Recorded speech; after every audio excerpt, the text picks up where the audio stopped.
민수기 32장 20절로 42절. 중국 한나라 때에 한신이라고 하는 명장이 있었습니다. 한신은 군사를 이끌고 위나라와 싸워 승리를 거두게 되었죠. 이 여세를 몰아 조나라까지 공격을 하자 한나라가 쳐들어온다는 소식에 조나라도 앉아서 당할 수는 없었습니다. 그래서 군사 20만을 동원하여 한나라 군사가 들어올 길목에 방어선을 구축했습니다. 조나라가 성 근처에 방어선을 구축했다라고 하는 정보를 입수한 한신은 전략을 짰습니다. 그는 병사 2,000명을 성 근처에 매복하고 나머지 병사는 성 입구에서 갔다가 이기지 못하여 도망가는 척하며 이러면 적군이 도망가는 것으로 판단하여 조나라 병사가 뒤쫓아올 것이다. 그때 매복한 우리 병사들이 조나라 성을 점령하고 승리의 깃발을 꽂아라. 드디어 조나라와 한나라의 싸움이 시작되었습니다. 한신은 퇴진하면서 병사 10,000명에게 먼저 가서 강을 등지고 진을 치라고 했습니다. 후퇴하는 한나라 군사를 보면서 조나라 병사들은 더 세게 밀어붙였습니다. 이 틈에 성 근처에 매복하고 있던 한나라 군사는 조나라 성을 차지하고 깃발을 꽂았습니다. 강가에 있던 한나라 병사들은 적을 물리치지 못하면 강에 빠져 죽으니 최선을 다해 목숨을 걸고 싸우게 되었습니다. 이리하여 한신은 대승을 거두게 됐죠. 이것이 바로 그 유명한 배수진이란 말이 생겨난 것입니다. 우리가 그 새해를 맞이하게 될 때면 나름대로 새롭게 계획을 세웁니다. 계획은 거창한데 막상 이를 실행하는 데 있어서 번번이 실패하는 경우가 발생하죠. 그래서 생겨난 말이 작심삼일이라고 한 말입니다. 말하기는 쉬우나 계획을 세우는 것은 어렵지 않으나 이를 행동으로 옮기는 것은 쉽지가 않습니다. 넘어야 할 허들이 도처에 있기 때문이며 무엇보다 우리의 그 의지력이 자꾸 한계를 드러내기 때문입니다.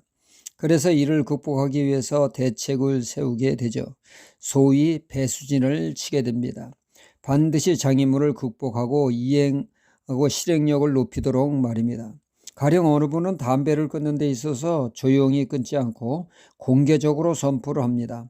한마디로 배수진을 친 것이죠.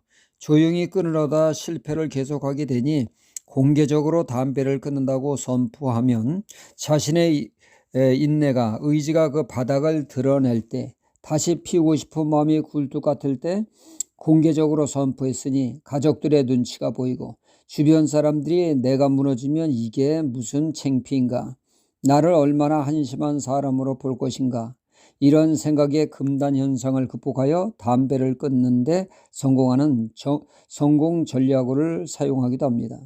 어느 분은 금주하는데 주변 사람들에게 공포를 했죠.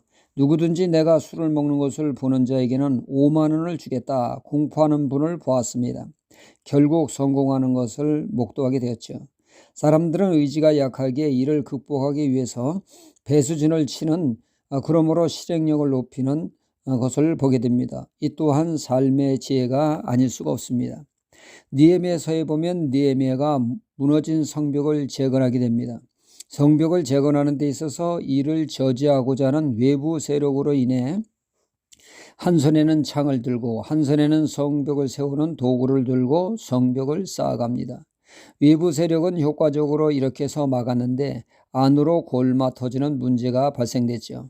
가난한 자들에게 고리대금으로 부유한 자들이 착취함으로 그 가난한 사람들의 자녀들이 종으로 팔려나가는 그러한 일이 발생되게 됩니다. 느헤미야는 고리대금하는 부유한 자들을 책망하고 다시는 그런 일을 하지 않겠다고 하는 약속하는 그들에게 제사장을 불러 하나님 앞에 맹세케 했습니다. 그러니까 느헤미야는 그들이 그렇게 할 수밖에 없도록 배수진을 치게 한 것이죠. 오늘 말씀도 모세는 루벤 간 지파가 모세에게 우리가 가나안 땅을 정복하는 데 앞장서겠다고 하는 말을 하자 모세는 이를 공개적으로 맹세하게 합니다. 이스라엘의 모든 지도자 앞에서, 그리고 여호와 앞에서 맹세하게 하였습니다. 이 맹세로 이행하는 것을 기반으로 그들이 원하는 요단 동편의 땅을 그들에게 허락한다고 했습니다. 그들이 앞장서서 가나안 땅을 정복하는 데 있어 마음이 바뀌고 생각이 바뀌어 말을 바꾸거나 번복하지 못하도록 배수진을 친 것입니다. 끝까지 자신들의 말을 책임질 수 있도록 하게 한 것이죠. 이를 어기면 온 이스라엘이 우리를 뭘로 보겠는가? 또 이를 어기면 하나님 앞에 죄가 된다라고 하는 제도적인 장치가 자신들의 말을 끝까지 행동으로 증명케 하는데 큰 힘이 되었을 것입니다. 보다 말씀대로 살기 위해서 때로는 이렇게 배순위를 치는 게 필요하다는 생각입니다. 할렐루야.